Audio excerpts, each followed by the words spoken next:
اسمح لي احكي لك قصه مشهوره بس يمكن تسمعها بالطريقه دي لاول مره. كان في شاب اسمه فيكتور فرانكل، دكتور نمساوي. حياته كانت مستقره ومليانه احلام وطموحات، بس فجاه الدنيا وقفت.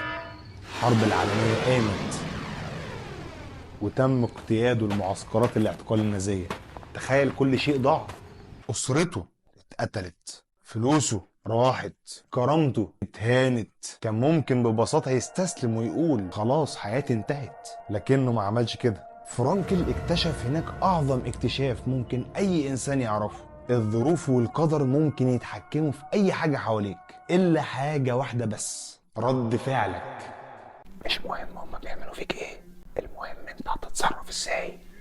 حتى وهو جوعان ومضروب ومهدد بالموت كان بيختار انه يتمسك بالامل، يتمسك بالمعنى، يتمسك بانسانيته. ناس تانية في نفس المعسكر ماتوا قبل ما يموتوا، ماتوا جواهم، استسلموا، خسروا نفسهم قبل ما يخسروا حياتهم. وفرانكل ثواني هقولك خرج يا سيدي من المعتقل وكتب كتاب غير بيه ملايين البشر، كتاب البحث عن المعنى.